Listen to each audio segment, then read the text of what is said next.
It was Germany's idea to take the war beyond Europe, but it wasn't a bid for expansion, let alone world domination.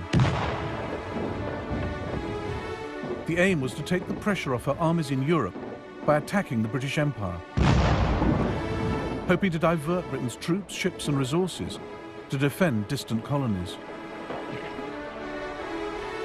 Britain also had no thought of a bigger empire. She just didn't want to lose the one she had.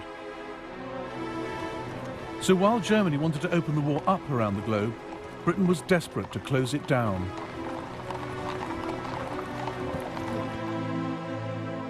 Maurice Hankey, Secretary of the Committee of Imperial Defence, realised the empire was Britain's Achilles heel and warned against letting Germany use it to distract Britain from her war effort.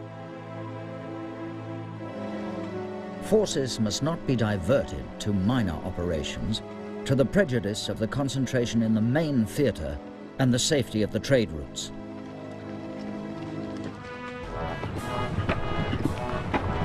"15 years before, Germany had proclaimed herself an empire builder. The Kaiser had taken his country into the 20th century as a German admiral, creating a global German navy.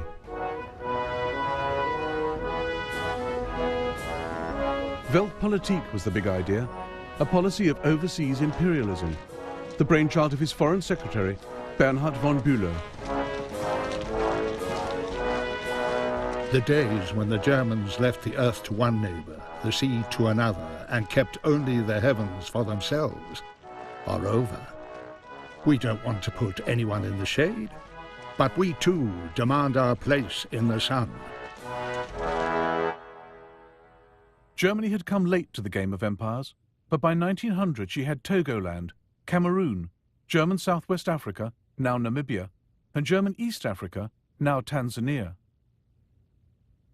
Her flag flew over patches in the Pacific, New Guinea, Samoa, and Micronesia. She had a vital toehold in China at Tsingtao, where she recoaled her ships and brewed beer.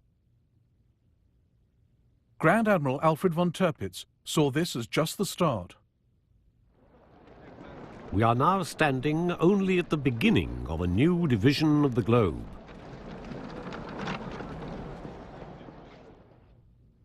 Germany alarmed the world with her imperial tub-thumping. She eyed up Puerto Rico and considered pouncing on the Panama Canal the minute it was completed.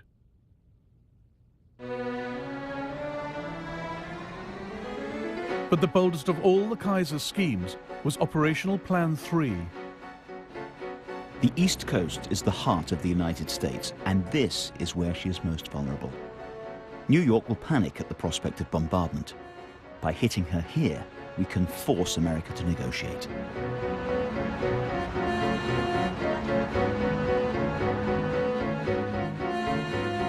Germany's secret plans from 1903 to attack the eastern seaboard with 60 ships and 100,000 men, to shell Manhattan and capture Boston.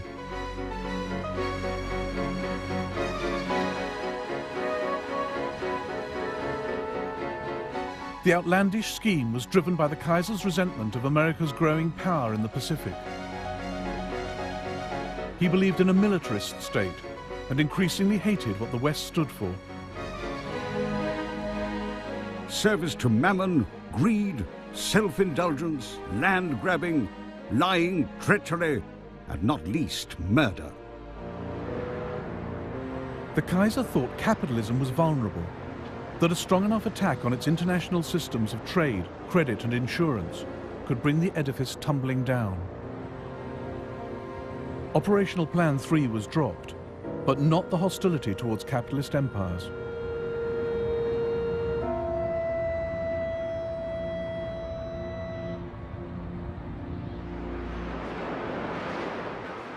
By 1912, Germany had traded in Weltpolitik for a more realistic policy.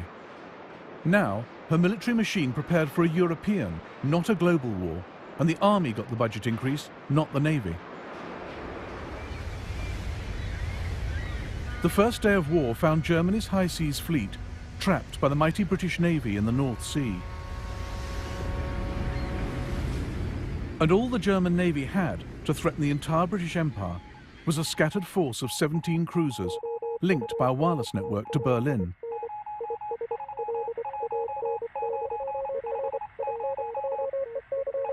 There was the Königsberg off East Africa, the Goeben and the Breslau in the Mediterranean, the Dresden and the Karlsruhe in the West Indies,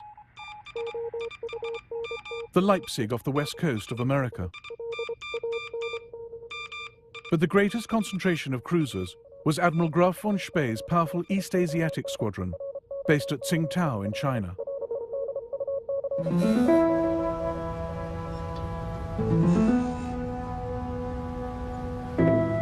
Tsingtao gave Germany a huge area of operations, across the South China Sea and into the Pacific. Seizing it would cut the squadron's lifeline. Britain saw the urgency, but lacked the resources. So, 2 days into the war, she turned to her ally Japan.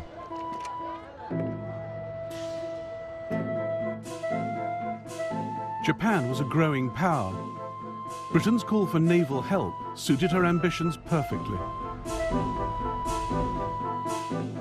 Together, Britain and Japan would capture Tsingtao, vital German base, and the Kaiser's pride and joy. It would shame me more to surrender Tsingtao to the Japanese than Berlin to the Russians. On the 2nd of September 1914, 60,000 Japanese troops landed up the coast, violating China's neutrality. They met up with 2,000 British and closed in on the German garrison of 4,500. It's unbearable. All we can do is sit and wait for this bunch of monkeys to arrive. Every day they get a bit closer. No one expects to get home in one piece. No hope of reinforcements. The noose around our necks is getting tighter and tighter.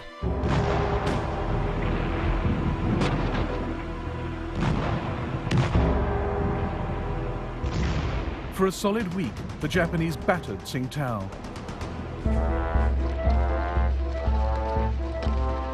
On the 7th of November, they entered the town in triumph. Some Germans sneered at the token British force, forgetting the Japanese to do their dirty work. The brave British. They played no part in the capture of Tsingtao, but they joined in the victory parade. As they went by, we Germans were ordered to turn our backs on them. The English complained to the Japanese commander, but he simply said, well, we can't repeat the whole procession just because of that.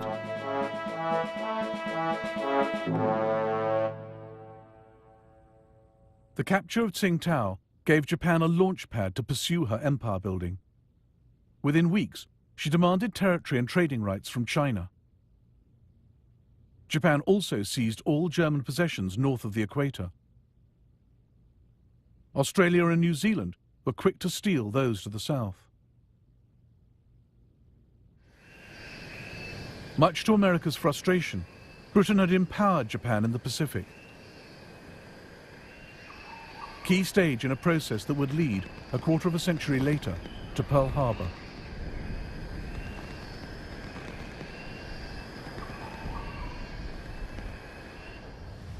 Germany's loss of Tsingtao, far from neutralizing Spee's squadron, ensured its destructive power would be felt around the globe. The best German cruiser commanders, like Spee, were fearless mavericks, whom the war turned into heroes. Superb sailors with the instincts of pirates. The Kaiser had given them full authority to make their own decisions in wartime. The heavy responsibility of the officer in command will be increased by the isolated position of his ship. But he must never show one moment of weakness. Above all, the officer must bear in mind that his chief duty is to damage the enemy as severely as possible. Spee now split his squadron. The light cruiser Emden, under Captain Karl von Müller, made for the Bay of Bengal. Spee in the Scharnhorst led his other ships across the Pacific.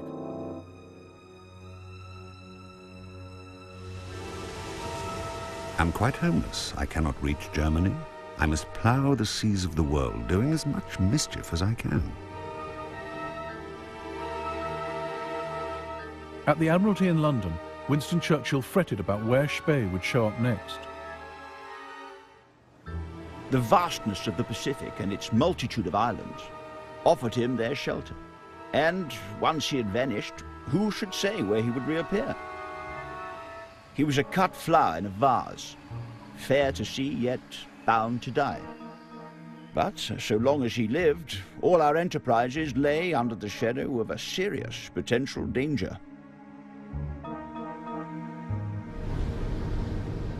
Spee had a constant worry. Cruisers needed coal every 8 or 9 days or they'd be dead in the water.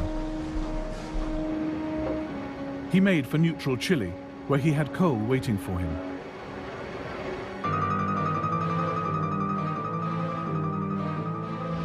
On the 1st of November 1914, he ran into a British fleet off Coronel.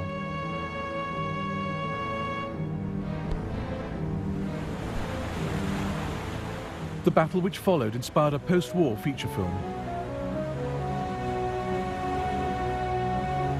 The British commander was Admiral Sir Christopher Cradock, under orders from London.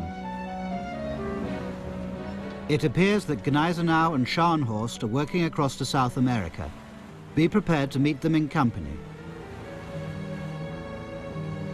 Cradock had one ship that could outgun Spee's fleet, but she was slow and had been left behind. Now Cradock raced towards enemy ships better armed than his. He had ignored his own rule of thumb.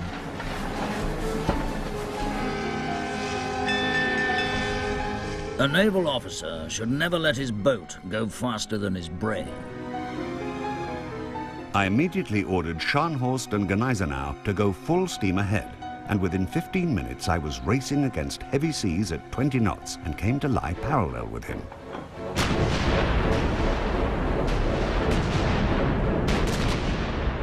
Cradock's ships were no match for Spee's.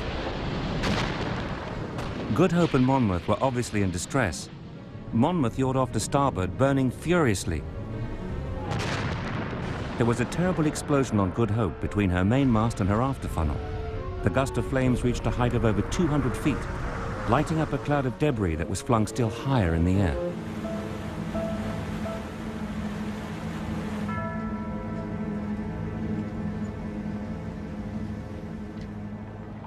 "1,600 British sailors were lost. It was Britain's worst naval defeat for 250 years. The global war was going Germany's way.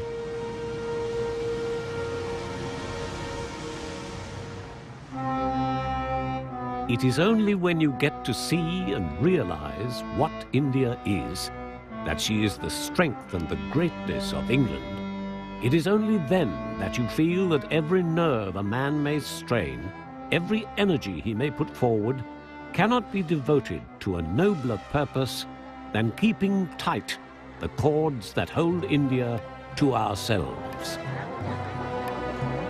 Britain's empire and trading network was the single biggest resource she brought to the war.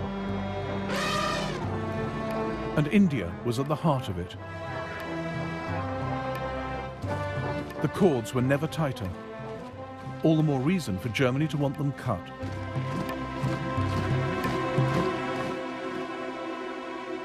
These slender lines on the map were now the focus of intense study in the British and German admiralties, in the chart rooms of warships.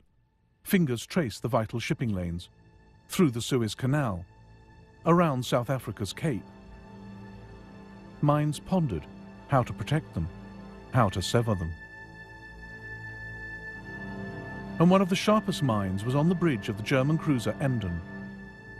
A month after she left Admiral Spee's squadron, Captain Karl von Müller steered her into the Bay of Bengal. In 1932, the Germans made a feature film about his odyssey.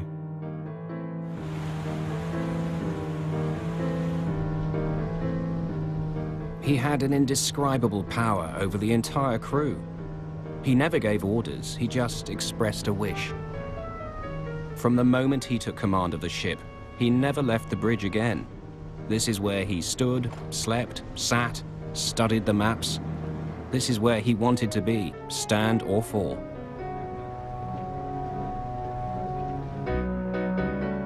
the Emden sometimes rigged a dummy funnel to look like a British cruiser.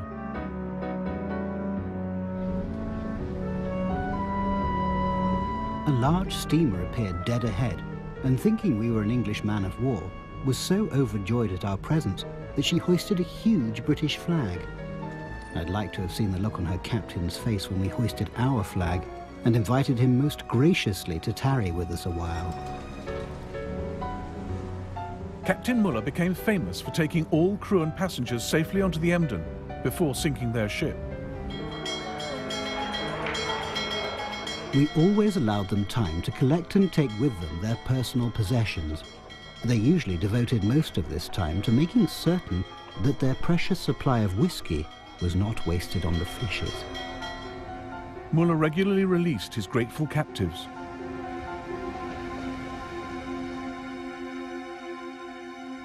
Such was the Emden's impact that the British Admiralty later drew up this chart to track her movements. Muller even had the audacity to steam into the Indian port of Madras, as a crew member recorded in his diary. 22nd of September 1914, 9:30 p.m.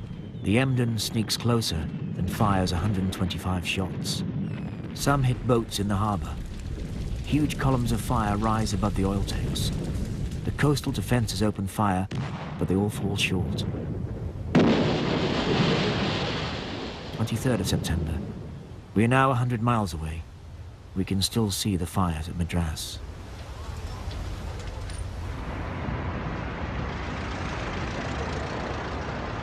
In the City of London, freight rates and shipping insurance rocketed. At one point, the entire British trade fleet in the Bay of Bengal was kept in harbour rather than fall prey to dashing Captain Muller. Germany's rogue cruisers were starting to harm Britain's war effort. 3 transports are delayed in Calcutta through fear of Emden. This involves delaying transport of artillery and cavalry. The Cabinet took a strong view. The extirpation of these pests is a most important subject. While the Emden ran the British ragged at one end of the Indian Ocean, 25 Royal Navy warships hunted the cruiser Königsberg at the other, off the coast of Germany's East African colony. She had raided Zanzibar and sunk a British light cruiser from her secret hideout in the Rufiji Delta. The frustrated British decided to strangle all her possible bases, starting with the port of Tanga.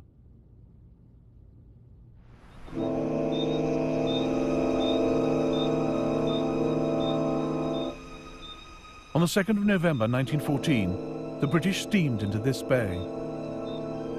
In the global war, imperial powers got others to do their fighting. Most of the British troops were Indian.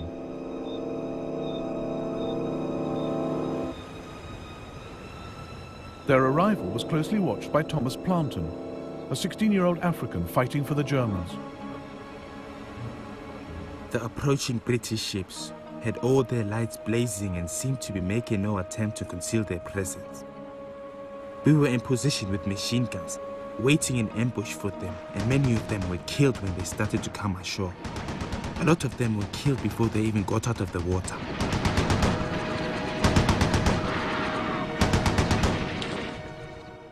Thomas Plantin was one of 2,500 men under German commander Paul von Lettow-Vorbeck. The British thought taking Tanga would be a pushover, but they reckoned without Lettow. He was a professional Prussian soldier, hard as nails, charismatic. Von Lettow was a remarkable soldier, but stubborn and single-minded to a degree I have fortunately never experienced before. His most remarkable quality was the reckless energy with which he pursued his goals.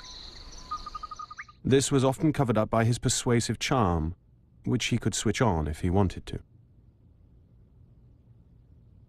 On the ship to Africa, von Lettow had met Karen Blixen, who would later write Out of Africa. He clearly turned on the charm for her. A German officer, von Lettow, who belongs to a very old Mecklenburger family, has been such a friend to me. You should hear how they talk about him out here, as the greatest genius of the age. Despite losing men during the landing, the British now threatened Tanga. Governor Schnee ordered Letov to evacuate the town rather than see it destroyed, but Letov had come to Africa to fight. It was crucial to prevent the enemy from gaining a foothold in Tanga, thus giving him a base from which to advance north. I couldn't let the governor's order to spare Tanga take precedence over this priority. Letov wrecked the British positions himself on his bicycle. He also called in reinforcements. 3 companies of German troops came by rail to Tanga. Here, on the 4th of November 1914, they met the British Indian soldiers, raw and poorly trained.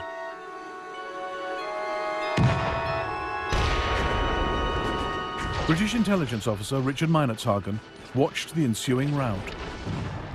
Half the 13th Rajputs turned at once, broke into a rabble and bolted. I could not believe my eyes. They were all jabbering like terrified monkeys and were clearly not for it at any price. Everyone in the dense forest, friend and foe, was mixed up together, shouting in all sorts of languages. The enemy ran off in wild disorder, and our machine guns mowed down whole companies to the last man. Von Letov was based here, at the German hospital.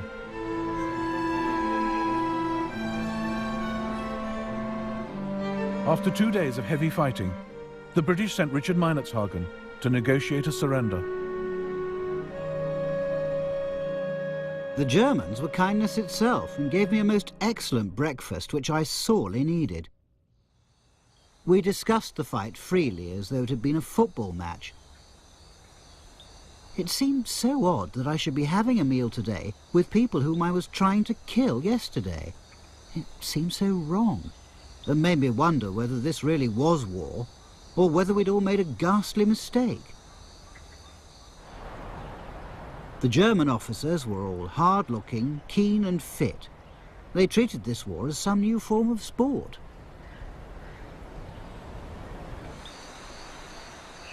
The British failed to take Tanga and suffered 700 casualties. Letov lost just 65.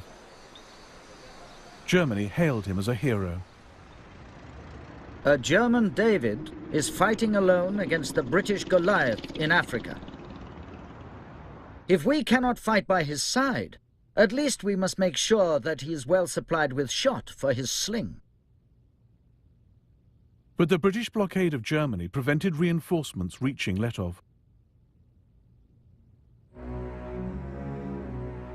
Further east, across the Indian Ocean, Muller was still causing havoc. He'd sunk 2 warships and captured 23 merchant ships. On the 9th of November 1914, the Emden anchored at the Cocos Islands to destroy the British wireless station. But the radio operator spotted the Emden's bogus 4th funnel and put out a call for help. The Australian cruiser Sydney picked up the message and ended the Emden's maverick career.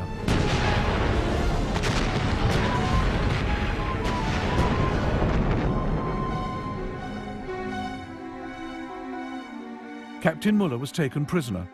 He and the other survivors were well looked after. Dear loved ones, I'm well and healthy. The British were very friendly. They took loads of photos of us and asked for our addresses to send us the snaps. Yours, Walter.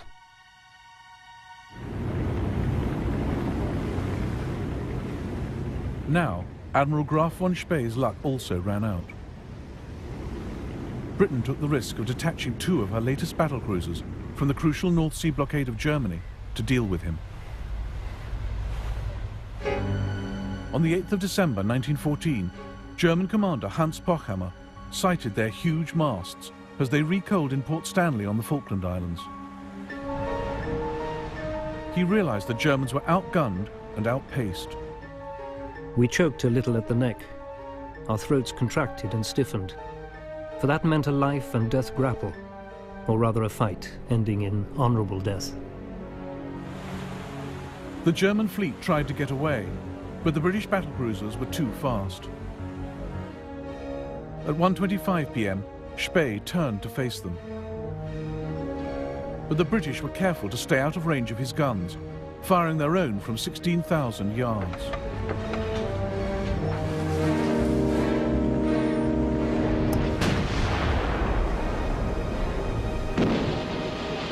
Lieutenant Harry Bennett on HMS Canopus watched what happened and painted these watercolours.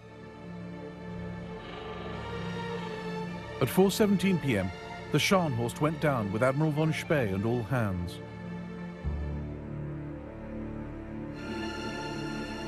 At 6:02 p.m, the Gneisenau sank with most of its crew, including Spee's younger son, Heinrich. His other son, Otto, was on the doomed Nuremberg. The sight was one of fearful awe. She turned over and sank with a graceful gliding motion, as would a tumbler pressed over in a bowl of water. Those who went down in her were game to the end, for we saw a party of her men standing on the quarterdeck, waving the German ensign as she sank, and so they went down into their watery grave. The Battle of the Falklands heralded the end of Germany's cruiser campaign.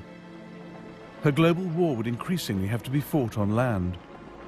Again, her commanders would stretch slim resources to lead the British Empire a dance.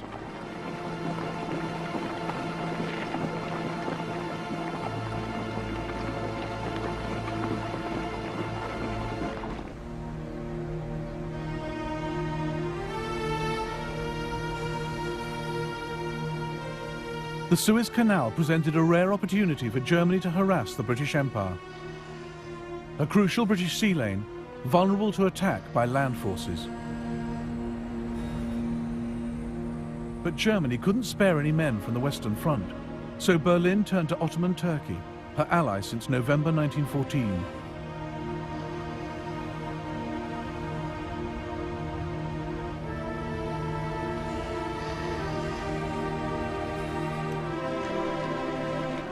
The Turkish Fourth Army was stationed in Palestine, just 150 miles from the Suez Canal.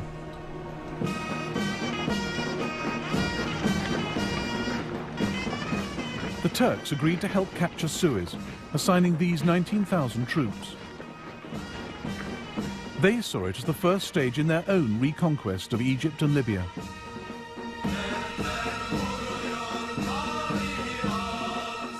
We marched at night and only by moonlight. My heart was filled with a deep melancholy, mingled with great hope of success. At the sound of the song, the red flag flies over Cairo, to the accompaniment of which the advancing battalions forged ahead over the endless waste of desert, feebly illuminated by the pale gleam of the waxing moon. The Turks had to transport howitzers, floating pontoons, food and water across the Sinai Desert, and didn't lose a single man.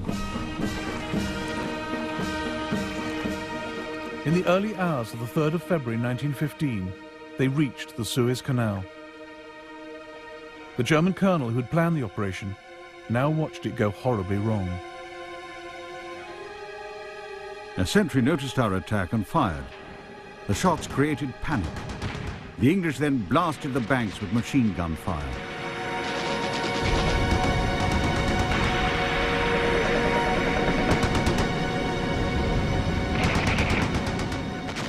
The Turks found the canal defended by 9 British warships and 30,000 Indian troops dug into defensive positions. The Ottoman troops suffered 1,200 casualties. The survivors retreated across the desert.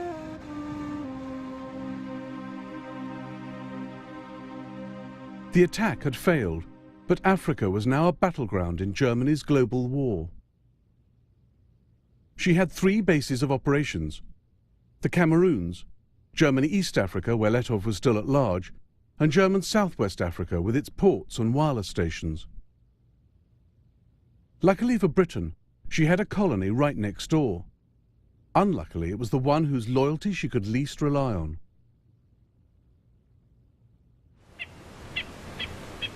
The Union of South Africa was racially diverse. Blacks, Boers, and British settlers. Just 15 years before, Britain had fought a long, bloody war against the Boers. Many still had little love for Britain.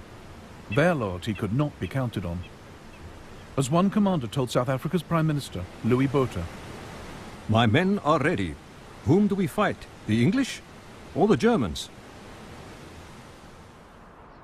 But South Africa was ideally situated to launch an attack on German Southwest Africa. British Colonial Secretary Lewis Harcourt took the gamble. If your ministers desire and feel themselves able to seize such part of German Southwest Africa as will give them the command of the wireless stations there, we should feel this was a great and urgent imperial service. South Africa's government readily agreed because it had mini imperial ambitions of its own. It wanted to seize German Southwest for itself.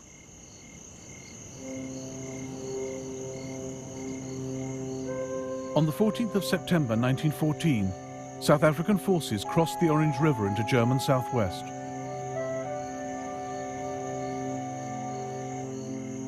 But the Germans were one jump ahead, as the South Africans found out when they paused at the watering hole of Sandfontein.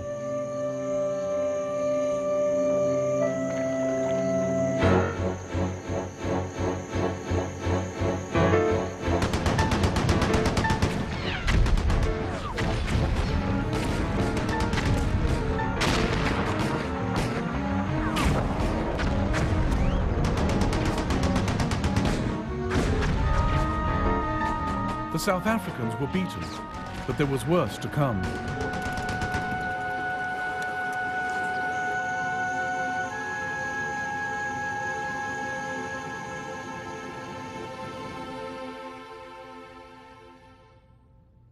Part of South Africa now rose up in armed rebellion. Commanding the forces in the Northern Cape was Manie Maritz. Fearless and uncompromising, Maritz had fought a vicious guerrilla campaign against Britain in the Boer War. His sympathies lay entirely with Germany. I received a telegram ordering me to take a large commando into German Southwest Africa. I was determined not to fight on behalf of the British Empire, and my officers and troops were in full accord with me. In October 1914, Manie Maritz crossed the Orange River into German territory at Squeet Drift to enlist German support.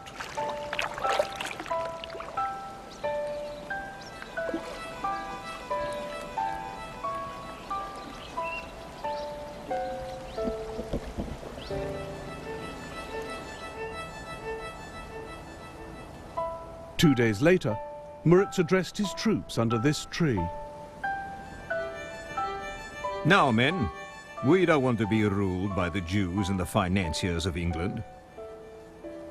General Beyers, General de Wet and myself have decided to form an independent South African Republic and have entered into an agreement with the governor of German Southwest Africa.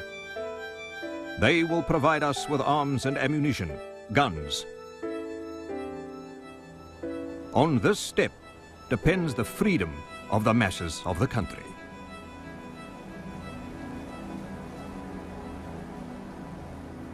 Britain's request for help had brought her dominion to the brink of civil war.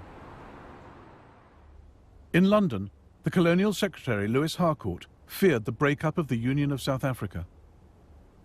He secretly ordered 30,000 Australian soldiers diverted to the Cape to smother the rebellion. Safety of the Union is first and paramount consideration.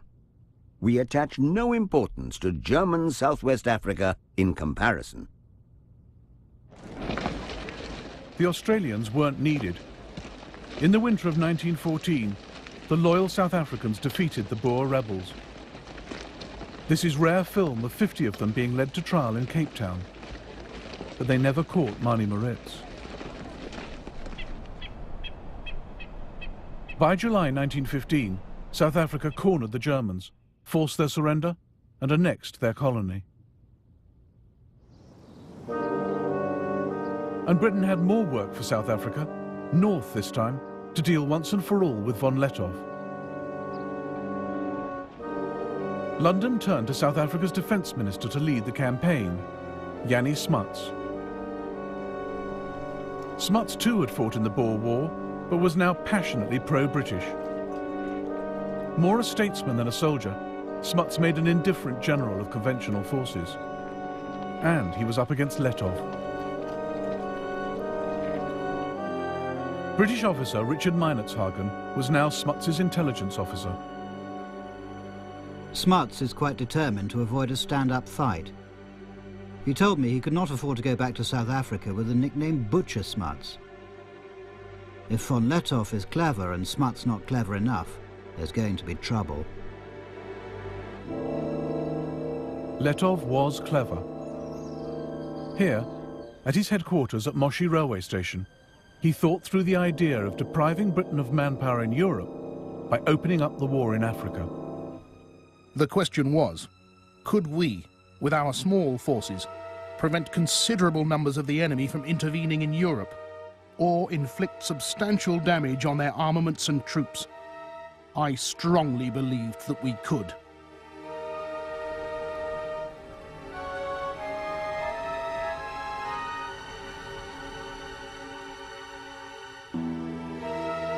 By August 1916, Lettow had become expert at his cat-and-mouse game. Von Lettow is slippery and is not going to be caught by manoeuvre. He knows the country better than we do. I think we're in for an expensive hide-and-seek, and von Lettow will still be cuckooing somewhere in tropical Africa when the ceasefire goes. Smuts has cost Britain many hundreds of lives and many millions of pounds.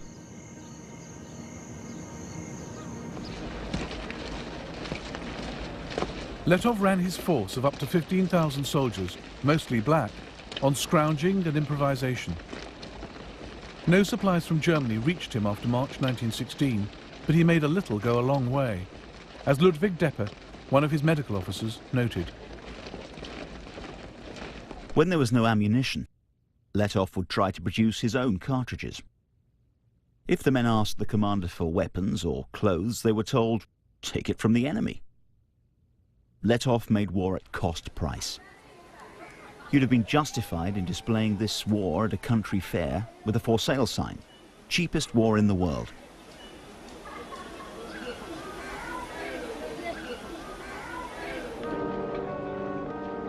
Jannie Smuts had 5 times Lettow's force and resources to match. But the further he went into German East Africa, the more stretched his supply lines.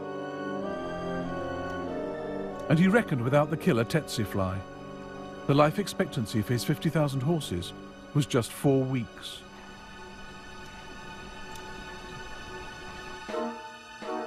Torrential rain, mud, dust and boiling heat further slowed his progress.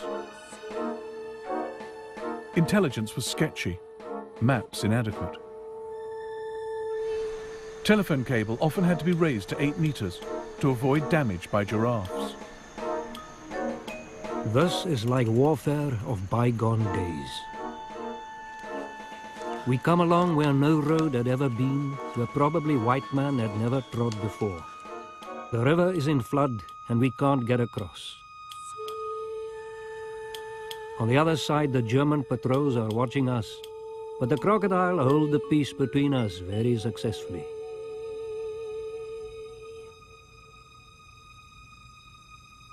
Lettow played with Smuts, refusing to fight, slipping away, luring him deeper into Africa. As they went, they spread the war's grief and destruction, dragging in more and more of the people of Africa.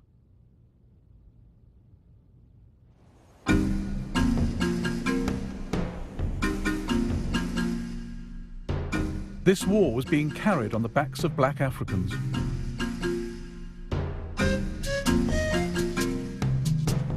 For the Lettow campaign alone, the British recruited over 1 million black porters. 1 in 5 died from malnutrition and disease, death rates comparable with those on the Western Front. They endured their ordeal quietly. They only had duties and hardly any rights. They tumbled into the splashing mud with their heavy loads and were then ruthlessly forced to move on and catch up.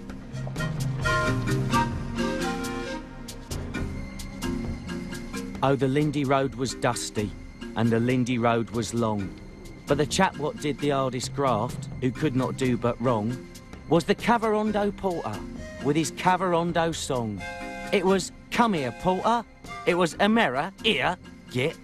And Amera didn't grumble. He simply did his bit.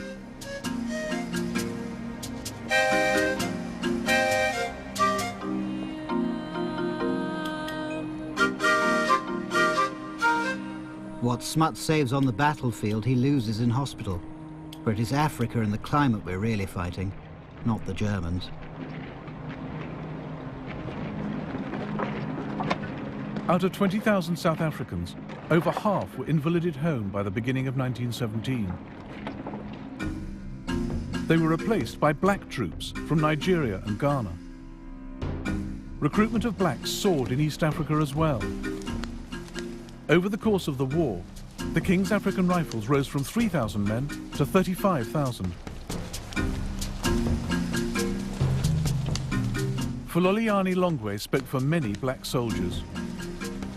Think of yourself buried in a hole with only your head and hands outside, holding a gun, death smelling all over the place. Listen to the sound of exploding bombs and machine guns, smoke all over, and the vegetation burnt, and of course deforested. Watch your relatives getting killed, crying, finally dead. These things we did, experienced, and saw. Letov survived undefeated to the very end, marching triumphantly through Berlin in 1919. The British never caught him, even though they turned it into an African war and set an army on his tail. But Britain and France had such reserves of manpower in their colonies that from 1914 they shipped them to Europe. Remarkable French colour photographs of the world that came to serve on the Western Front.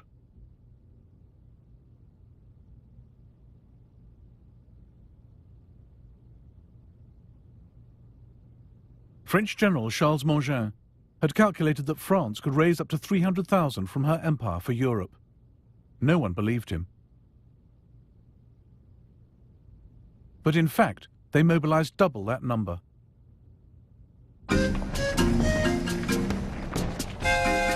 Black troops have precisely those qualities which are demanded in the long struggles of modern war. Endurance, tenacity, the instinct for combat, the absence of nervousness, and an incomparable power of shock. Not only do they enjoy danger, a life of adventure, but they are also essentially disciplinable.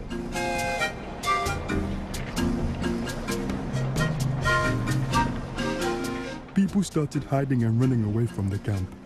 There were all kinds of illnesses, even psychological illness. People didn't know where they were going or even why they were fighting. There were rumors that we would never come back, that we are going to be sold as slaves.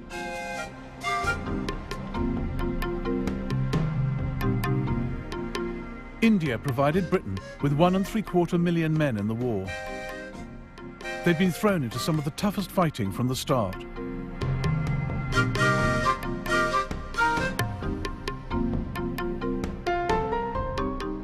One Indian wrote to a friend, "The war is a calamity on 3 worlds and has caused me to cross the seas and live here. The cold is so great that it cannot be described. We have not seen the sun for 4 months. Thus we are sacrificed.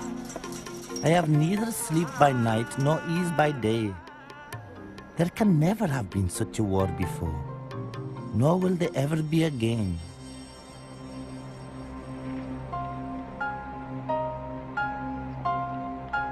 Some men, like Jason Jingo, used to the habitual racism of colonial rule, returned home with greater self-esteem.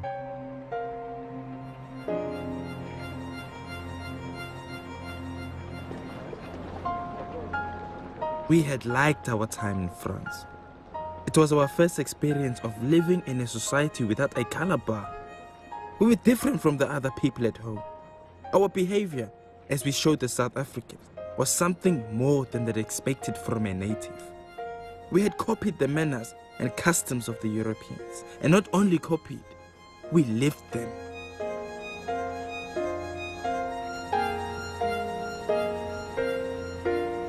But it wasn't the same Africa Jason Jingo and the other survivors came back to after the war.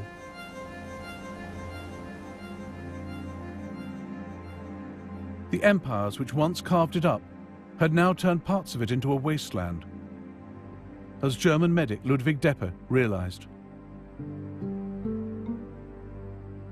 Behind us we leave destroyed fields and, for the immediate future, starvation. We are no longer the agents of civilization. Our path is marked by death, plundering, and deserted villages.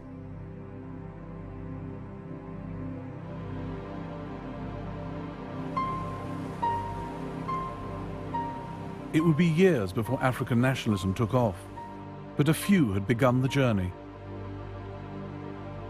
In 1914, John Chilembwe challenged the basis of the war and Africa's place in it.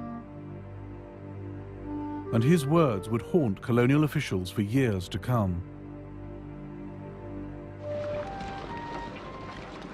Let the rich men, bankers, titled men, storekeepers, farmers, and landlords go to war and get shot. Instead, the poor Africans who have nothing to own in this present world, who in death leave only a long line of widows and orphans in utter want and dire distress, are invited to die for a cause which is not theirs.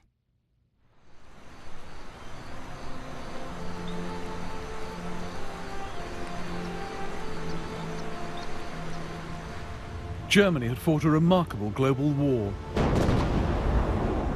But it cost her her cruisers, her wireless network, and all her colonies. Yet Germany had forced Britain and France to call on their empires and lean on their allies. In the process, these flexed their muscles and formed empires of their own.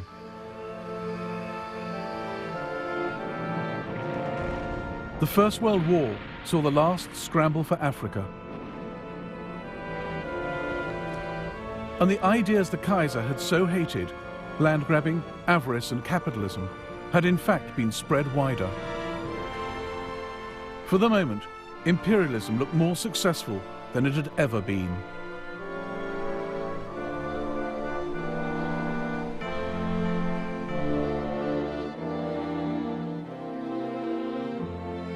In the next episode of the First World War, the call goes out for jihad, holy war in the Middle East, the nightmare of Gallipoli, and the agony of the Armenian people.